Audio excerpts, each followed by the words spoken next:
और अब सत्ता में वो खतरा जिससे बहुत सारे लोग अनजान हैं, जो किसी को इतना बीमार बना सकती है कि नौबत कैंसर तक आ सकती है। इस खतरे का नाम है लेड, जो एक जहरीली धातु है, लेकिन ये कब और कैसे आपके शरीर में पहुंच रही है इसका पता आपको नहीं चलता। पर अब ICMR यानी Indian council of medical research ने इस पर एक अच्छी खबर दी है। अब आपके पसीने से पता चलेगा कहीं कहीं आपको कैंसर का खतरा तो नहीं है। ब्लड टेस्ट से पहले किसी का पसीना बता देगा कहीं शरीर में हानिकारक लेड तो नहीं है।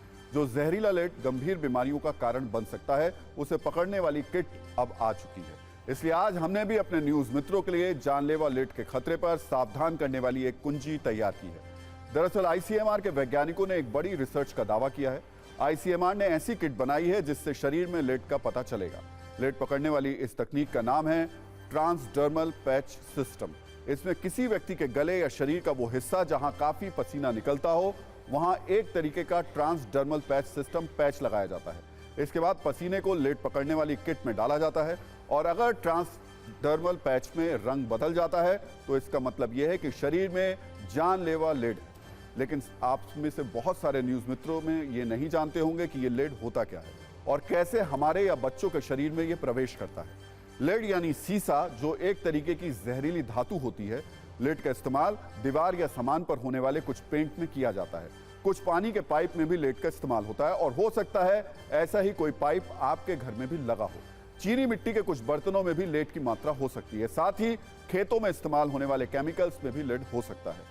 चाइनीज खिलौनों के अंदर भी लेड का इस्तेमाल किया जाता है, यानी यहां भी आपको सावधान रहने की आवश्यकता है। इसके अलावा पुरानी और एंटीक वस्तुओं में भी लेड का प्रयोग मुमकिन है। पुराने अखबारों की प्रिंटिंग में जिस स्याही का इस्तेमाल किया जाता था उसमें भी लेड इस्तेमाल होता था, हालांकि अब यह कम हो गया है। और चौंकाने वाली बात यह है कि मिट्टी के जरिए फल और सब्जियों में भी लेड पहुंच सकता है और फिर यह आपके शरीर में जा सकता है। यह लेड नाम का खतरनाक धातु आपकी सेहत को की जो सत्ता है उसको खराब कैसे कर सकता है, यह भी देख लीजिए। शरीर में जाने के बाद लेड बोन मैरो, लीवर और दांत में जमा हो जाता है। इसके बाद खून के जरिए शरीर में सर्कुलेट होना शुरू हो जाता है। लेड शरीर में जाने के बाद थकान, पेट में दर्द और एनीमिया के लक्षण दिखाता है। यह बच्चों के दिमाग पर बहुत तेजी से असर करता है और उनकी सीखने की क्षमता पर नकारात्मक प्रभाव डालता है। इसके अलावा लेड शरीर में होने से गर्भवती महिलाओं में मिसकैरेज का खतरा बहुत ज्यादा होता है। पुरुषों में स्पर्म काउंट कम होने का रिस्क बन जाता है और अगर समय पर लेड का इस्तेमाल नहीं किया जाता तो आने वाले वक्त में यह कैंसर तक बन सकता है। लेकिन अब इसी लेड को पकड़ने वाली किट आ गई है जो पसीने से बता देगी कि शरीर में लेड तो नहीं है।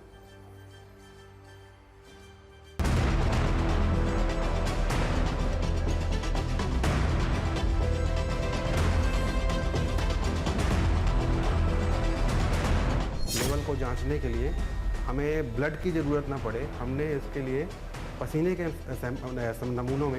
नमूनों में ही हमने लेड का मात्रा जांचने के लिए एक ट्रांसडर्मल पैच टाइप का डिवाइस डेवलप किया है, सिस्टम डेवलप किया है, जो कि एक स्टेप में आपको बता सकता है आपके पसीने में लेड का मात्रा कितना है।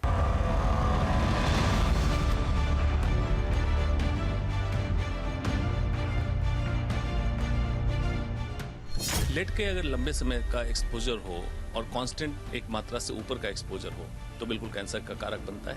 बोन मैरो सप्रेशन से कराते हुए अन्य जगहों पे जाके खास करके लंग कैंसर, स्टमक कैंसर और कुछ तरीके से हेमेटोलॉजिकल कैंसर कह सकते हैं, जिसमें ल्यूकेमिया और लिम्फोमा जैसी चीजें होती हैं, इसका कारक बन सकता है। एक्यूट टॉक्सिसिटी में कैंसर नहीं होता है।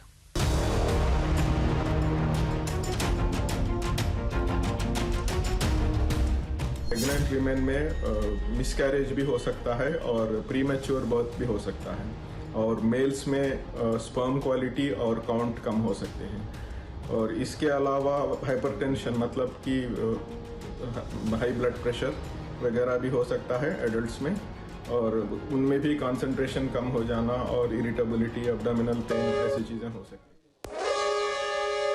तो देखिए, सत्ता में आज का टाइम खत्म हो गया, लेकिन अपने सभी न्यूज़ मित्रों से हमारी न्यूज़ रिक्वेस्ट है कि वो सत्ता की न्यूज़ को ज़्यादा से ज़्यादा शेयर करें और अपने सुझाव हमें व्हाट्सएप जरूर करें।